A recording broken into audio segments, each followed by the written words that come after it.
Naam, assalamu alaikum warahmatullahi wabarakatuh. Wapenzi watazamaji, waandishi wa habari, jumuiya ya wanafunzi wa vyuo vikuu na vyuo vya kati Tanzania wa Kiislamu, kwa mara ya kwanza tumeamua kushirikiana na kuja kufanya jambo kubwa ambalo halijawahi kufanyika katika nchi yetu ya Tanzania. Na huu ndio ujumbe ambao ningependa waheshimiwa waandishi wa habari mtusambazie kwa watu wote, watambue tukio hili la kihistoria na la aina yake katika nchi yetu ya Tanzania. Nalo ni tukio la mashindano ya kwanza ya kuhifadhi na kusoma Qur'ani yatakayofanywa na wasomi wanafunzi wa vyuo vikuu na vyuo vya kati nchini.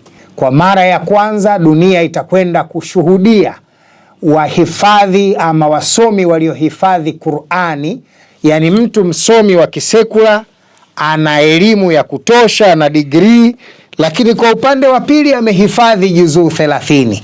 Ana degree lakini upande wa pili amehifadhi juzuu 20. Ana degree lakini upande wa pili amehifadhi juzuu 10. Kuna watu huwa wanadhani kwamba wasomi wa kisekula hawaijui Qur'ani, na kwamba ukiisoma Qur'ani na kuihifadhi na kuijua we ni mshamba, huna elimu. Sasa hii inakwenda kutoa mwanga, maelekezo na ufafanuzi kwamba msomi anaweza kuwa na elimu zote mbili.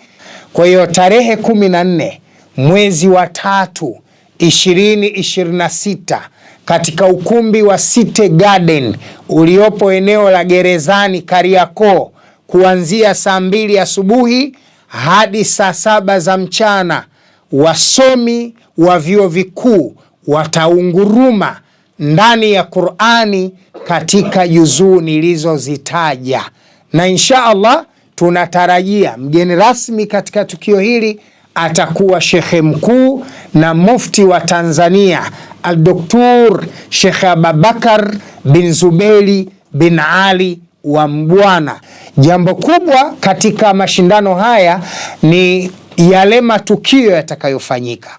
Siku hii itakuwa ni siku ya Qur'ani kwa wasomi Tanzania. Asubuhi saa 2 hadi saa 7 tutakuwa na mashindano ya Qur'ani. Baada ya dhuhuri mpaka saa 10 tutakuwa na dua maalum na nasaha, ambayo dua hii itaendeshwa na mashekhe mbalimbali wakishirikiana na watoto wadogo mayatima ambao watashiriki katika dua hii.